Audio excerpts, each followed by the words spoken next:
Welcome to only IAS. स्वागत है आप सभी लोगों का प्रीलिम बूस्टर न्यूज डिस्कशन में। आज है 23 अप्रैल 2021। तो आइए देख लेते हैं ऐसे कौन से इंपॉर्टेंट आर्टिकल्स हैं जो आज हम कवर करने वाले हैं। हमारा फर्स्ट आर्टिकल एक्सरसाइज खंजर के बारे में है। अभी हाल ही में इंडिया और किर्गिस्तान की स्पेशल फोर्सेस ने आपस में एक एक्सरसाइज को कंडक्ट किया। ये एक्सरसाइज हुई है किर्गिस्तान की कैपिटल बिश्केक में। नाम वही है, एक्सरसाइज खंजर। ये देखिए जो एक्सरसाइज है ये एक joint special force military exercise है। मतलब दोनों देशों की जो स्पेशल फोर्सेस हैं उन्होंने आपस में इसे कंडक्ट किया है। उद्देश्य बिल्कुल साफ है, स्ट्रेटजिक पार्टनरशिप को आपस में बूस्ट करना है। हाई एल्टीट्यूड, ये जो माउंटेन वाला रीजन है वहां पर, और जो एक्सट्रीमिज्म है उसे काउंटर करने की ड्रिलिंग यानी कि प्रैक्टिस के उद्देश्य से इस एक्सरसाइज को कंडक्ट किया गया। ध्यान दीजिएगा कि इस एक्सरसाइज की शुरुआत भारत और किर्गिस्तान के बीच में 2011 में ही हो गई थी और अभी इस एक्सरसाइज का 8वां संस्करण यानी कि 8th एडिशन कंडक्ट किया गया है। एक्सरसाइज खंजर की इन सभी डिटेल्स के बाद हमें दो सवालों के और जवाब चाहिए। पॉइंट नंबर 1, किर्गिस्तान की लोकेशन क्या है। पॉइंट नंबर 2, स्पेशल फोर्सेस का मतलब क्या है। Have a look. यहां पर मैप में देखिए, ये है इंडिया, यहां पर आपको लोकेशन दिखेगी किर्गिस्तान की। किर्गिस्तान के बारे में और डिटेल मैप देखना चाहते हैं तो ये देखिए, दैट इज इंडिया, ये है किर्गिस्तान।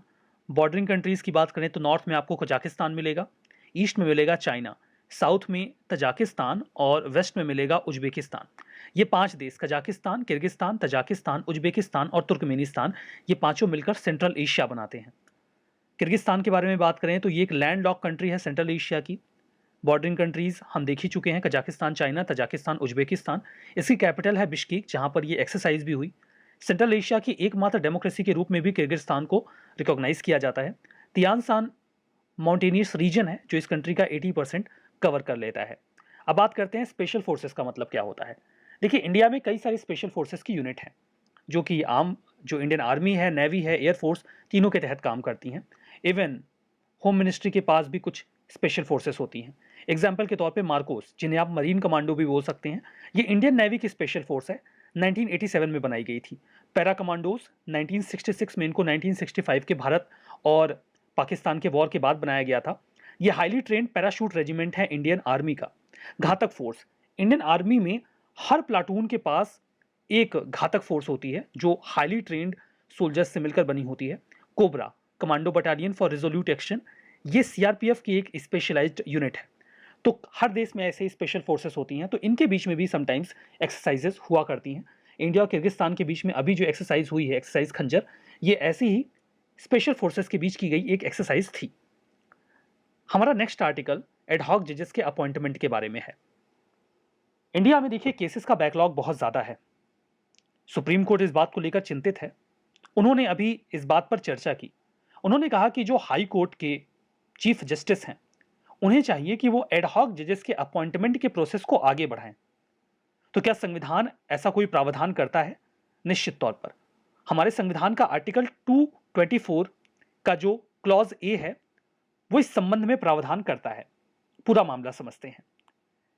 देखिए, रेगुलर अपॉइंटमेंट जो होना चाहिए, पिछले 2 सालों में 40% वैकेंसीज हैं इंडिया के वेरियस हाई कोर्ट्स में, एज एवरेज की अगर हम बात करें तो कहीं पर ज्यादा कहीं पर कम। चीफ जस्टिस जो हाई कोर्ट के होते हैं उनको यह कहा गया कि अब वो नाम रिकमेंड करके इस प्रोसेस को इनिशिएट करें कि एडहॉक जजेस को अपॉइंट किया जाए। कौन कौन से ऐसे हाई कोर्ट होंगे जहां पर एडहॉक जजेस को अपॉइंट किया जाए? सुप्रीम कोर्ट ने क्या इस बारे में भी कुछ बोला? बिल्कुल। उन्होंने कहा कि अगर कोई भी ऐसा हाई कोर्ट है जहां पर जो भी सैंक्शन स्ट्रेंथ है 20% से ज्यादा वैकेंसी वहां पर बनी हुई है, तो वहां पर एडहॉक जजेस का अपॉइंटमेंट किया जाए। एडहॉक का मतलब आप समझते हैं ना, टेम्परेरी होता है। 20% का मतलब यह है कि 10 जज होने चाहिए। एग्जाम्पल के तौर पे 8 से कम जजेस हैं तो फिर वहां पर एडहॉक जजेस का अपॉइंटमेंट किया जाए।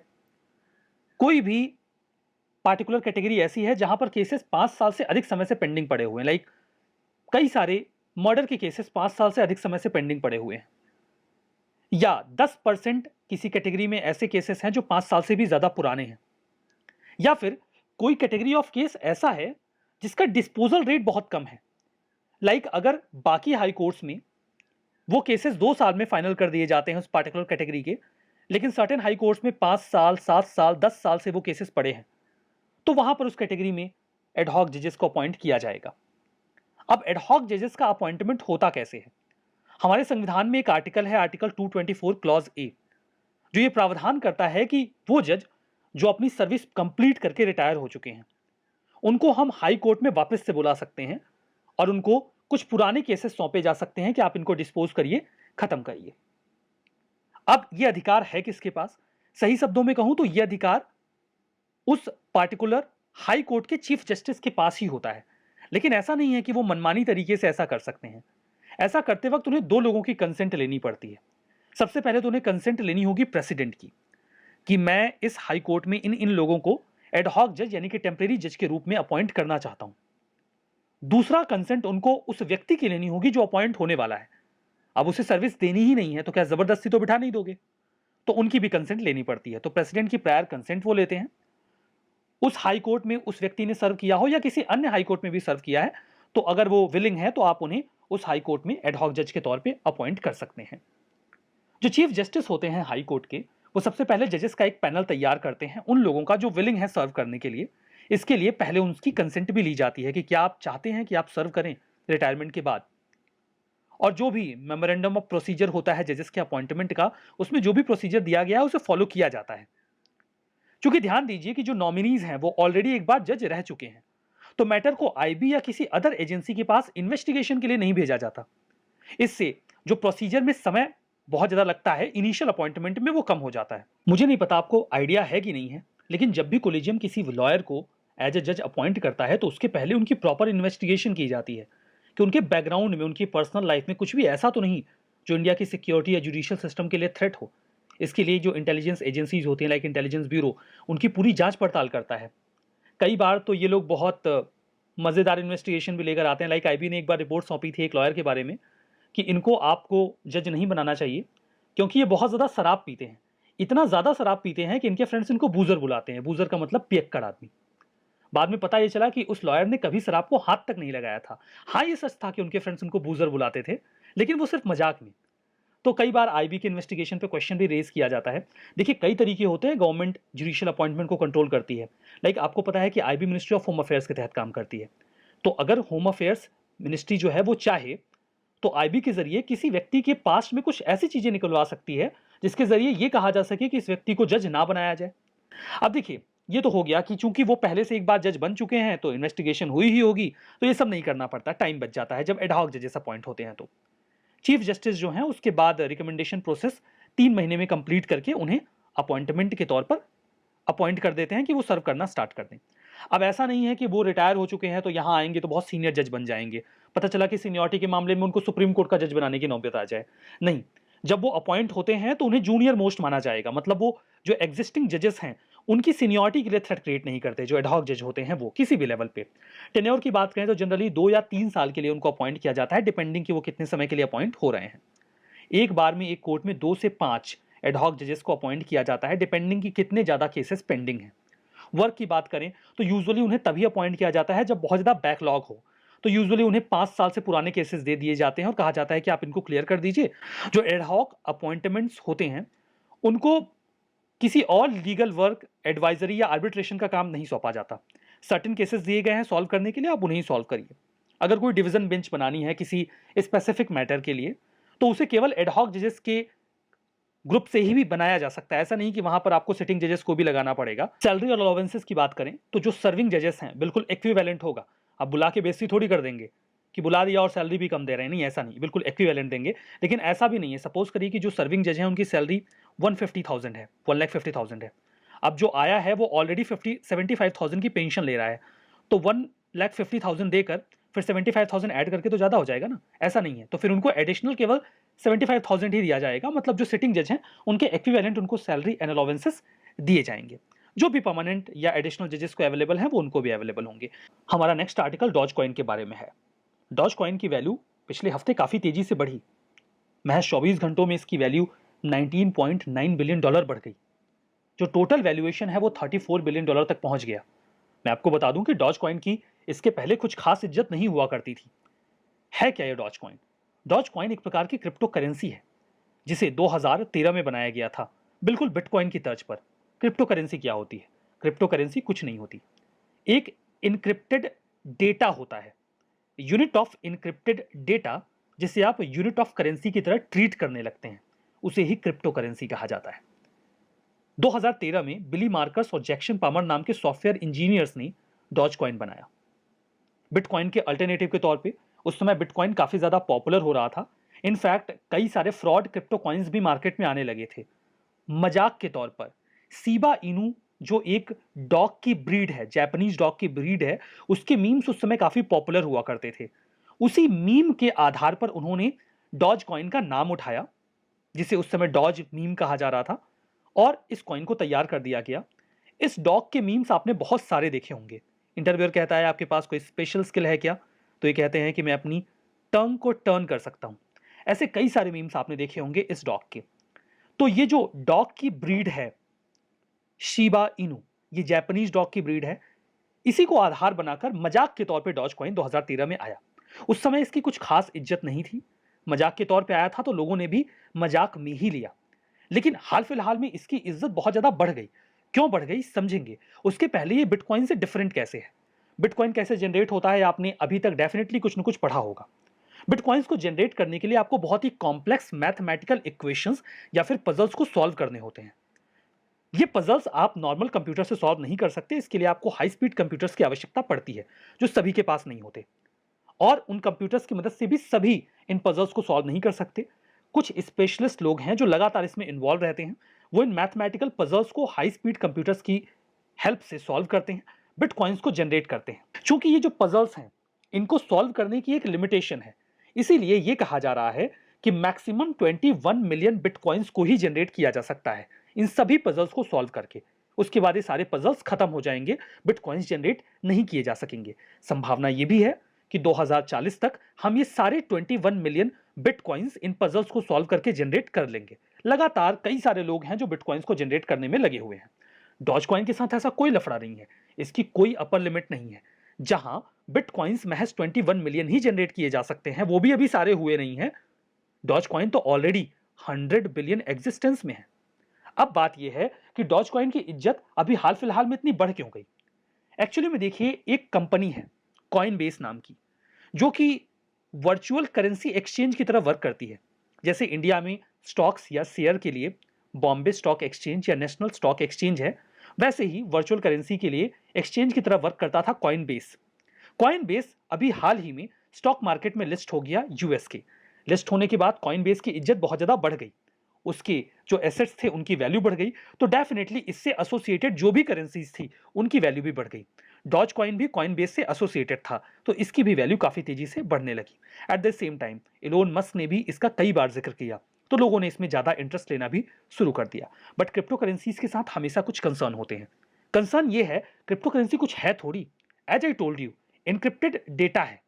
उसके अलावा आपके हाथ में और कुछ नहीं होता। उसके बैकग्राउंड में ना तो किसी गवर्नमेंट की बैकिंग है और ना ही उसके बैकग्राउंड में कोई लैंड या गोल्ड है। एक बबल जैसा क्रिएट होता है। लोगों ने डिमांड करना शुरू कर दिया तो उसकी वैल्यू बढ़ने लगी। डिमांड खत्म होगी, अचानक से धराशायी हो जाएगा। कुछ लोग हैं जो इन डॉज कॉइन्स को या हम बात करें क्रिप्टो करेंसीज की, या तो उन्हें बहुत ज्यादा अपने पास एक्यूमुलेट करके रखते हैं, या उनके पास ही इसे जनरेट करने की कैपेबिलिटी होती है, तो वो कहीं ना कहीं इसके प्राइस को भी मैनिपुलेट करते रहते हैं। हमारा next article country of particular concern के बारे में है। यूएस का एक कमीशन है, US commission on international religious freedom. उन्होंने एक रिकमेंडेशन दी है इंडिया के बारे में कि इंडिया को कंट्री ऑफ पार्टिकुलर कंसर्न की कैटेगरी में डाल देना चाहिए, क्योंकि इंडिया में रिलीजियस फ्रीडम का लगातार वायलेशन हुआ है 2020 में। ये रिकमेंडेशन उन्होंने यूएस के स्टेट डिपार्टमेंट को दी है। अब वहां का स्टेट डिपार्टमेंट इस रिकमेंडेशन को माने ना माने उनकी मर्जी, बट रिकमेंडेशन दे दी है। उनका यह कहना है कि 1998 के बाद जब इंटरनेशनल रिलीजियस फ्रीडम एक्ट आया, उसके बाद से जो भी देश इन्वॉल्व हैं लगातार रिलीजियस फ्रीडम के वायलेशन में, हम उनको इनलिस्ट करेंगे। इनफैक्ट यूएसए रिलीजियस फ्रीडम को अपने फॉरेन पॉलिसी का एक बहुत ही इंपॉर्टेंट हिस्सा मानता है और वो उसे प्रमोट करने का लगातार प्रयास भी करते हैं। अगर किसी कंट्री को CPC, country of particular concern का डेजिग्नेशन दिया जा रहा है, तो इसका रीजन क्या होता है। रीजन ये है कि उस कंट्री में रिलीजियस फ्रीडम का वायलेशन हो रहा है और वहां की गवर्नमेंट इसे टॉलरेट कर रही है, मतलब उसके खिलाफ कार्रवाई नहीं कर रही है, तो वो उसे इस तरीके से इनलिस्ट कर देते हैं। एट द सेम टाइम उनके पास एक और लिस्टिंग है स्पेशल वॉच लिस्ट कंट्रीज, कोई ऐसी कंट्री जो कंट्री ऑफ पार्टिकुलर कंसर्न की कैटेगरी में तो नहीं जाती, लेकिन वहां पर भी रिलीजियस फ्रीडम का वायलेशन हो रहा है, तो वो उस देश को स्पेशल वॉच लिस्ट कंट्रीज की लिस्ट में डाल देते हैं। रिकमेंडेशन नॉन बाइंडिंग है, यूएस की गवर्नमेंट चाहे तो इन रिकमेंडेशन को नजरअंदाज भी कर सकती है। खैर, देखेंगे आगे क्या होगा। हमारा next article Codex committee on spices and culinary herbs के बारे में है। इसका 5th सेशन अभी हाल ही में कंडक्ट किया गया। ये Codex committee on spices and culinary herb CAC के तहत आता है। CAC का मतलब है कोडेक्स एलिमेंटेरियस कमीशन। ये क्या है इसके बारे में भी जानेंगे। दुनिया भर में जो भी मसाले बेचे जा रहे हैं उनकी क्वालिटी अच्छी हो, उसमें एडल्ट्रेशन या मिलावट ना की जाए, इस चीज को इंश्योर करने का प्रयास किया जाता है इस कमेटी के द्वारा। इस कमेटी को 2013 में बनाया गया था, जहां पर हंड्रेड्स ऑफ कंट्रीज ने सपोर्ट किया कि हाँ, मसालों में मिलावट ना हो, इस चीज को भी इंश्योर करना चाहिए। जो रसोई घर में कुछ भी हर्ब्स वगैरह हम इस्तेमाल कर रहे हैं, वो चाहे पूरे तौर पे इस्तेमाल हो रहे हों, तोड़कर या क्रश करके इस्तेमाल किए जा रहे हों, वो प्योर हों, उसमें कोई मिलावट ना की जाए। एट द सेम टाइम जो अदर इंटरनेशनल ऑर्गेनाइजेशंस हैं दुनिया भर में, उनके साथ कंसल्ट करना, एक मिनिमम स्टैंडर्ड डिसाइड करना कि हम मसालों के डुप्लीकेशन को रोक सकें। इंडिया होस्ट कंट्री है इस बार जो भी इसकी मीटिंग की गई है। स्पाइसेस बोर्ड ऑफ इंडिया जो है उसके सेक्रेटेरिएट के तौर पे वर्क कर रहा है इस कमेटी के सेशन के लिए। Spices board ministry of commerce and industry के तहत काम करता है। फ्लैगशिप ऑर्गेनाइजेशन है जो दुनिया भर में इंडियन स्पाइसेस को प्रमोट करने के लिए वर्क करता है। अब बात करते हैं CAC के बारे में। हमने बात की कि ये जो कमेटी है वो CAC यानी कि कोडेक्स एलिमेंटेरियस कमीशन के तहत वर्क करती है। 1961 में इसे बनाया गया था। 1963 में इसकी पहली मीटिंग हुई थी। ये inter governmental food standard body है। जो फूड मटेरियल है वो प्योर रहे, दुनिया भर में इसके लिए काम करते हैं। इसे इस्टेब्लिश किया गया था FAO food and agriculture organization और WHO वर्ल्ड हेल्थ ऑर्गेनाइजेशन के द्वारा मिलकर। ज्वाइंट फूड स्टैंडर्ड प्रोग्राम जो चल रहा था उसी के फ्रेमवर्क के तहत इसे बनाया गया था। ये जो कंज्यूमर्स हैं उनकी हेल्थ को प्रोटेक्ट करने के लिए फूड ट्रेड में फेयर प्रैक्टिसेस को इंश्योर करते हैं। 189 मेंबर्स हैं अभी, 188 UN मेंबर कंट्रीज हैं और एक यूरोपियन यूनियन है। 1964 में इंडिया ने इसकी मेंबरशिप ली और दो सबसे लेटेस्ट 2018 में तिमोर लेस्ते ने इसकी मेंबरशिप को अवेल किया। इनके जो भी स्टैंडर्ड्स होते हैं वो WTO के एग्रीमेंट के अकॉर्डिंग होते हैं और वॉलेंट्री नेचर के होते हैं, मतलब बाइंडिंग नहीं होते। ये इनकी जो मीटिंग है वो साल में एक बार होती है। एक साल जिनेवा में होगी तो अगले साल रोम में होगी। अल्टरनेटिवली ये मीटिंग होती रहती है। WHO और FAO का जो रेगुलर बजट है उसी के फंडिंग में से CAC को भी फंड किया जाता है। ये सारी बातें कोडेक्स कमेटी के बारे में। कुछ स्टेटमेंट हैं, आप ट्रू एंड फॉल्स बताइए। एक्सरसाइज वज्र प्रहार joint special forces military exercise है इंडिया किर्गिस्तान के बीच में। Country of particular concern international centre for journalist के द्वारा दिया जाता है ये टैग किसी भी कंट्री को। डॉज कॉइन क्रिप्टो करेंसी है, 2013 में से दो सॉफ्टवेयर इंजीनियर्स बिली मार्कस और जैक्सन पामर के द्वारा बनाया गया। अपॉइंटमेंट ऑफ एडहॉक जजेस, कोर्ट में 2 से 5 इनकी संख्या होती है समय के according. Codex Alimentarius Commission UN economic and social council के द्वारा एस्टैब्लिश किया गया।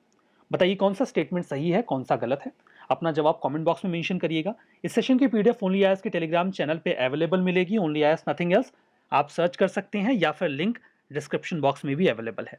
तो चलिए आज के इस सेशन में यहीं पे रुकते हैं। बहुत बहुत धन्यवाद।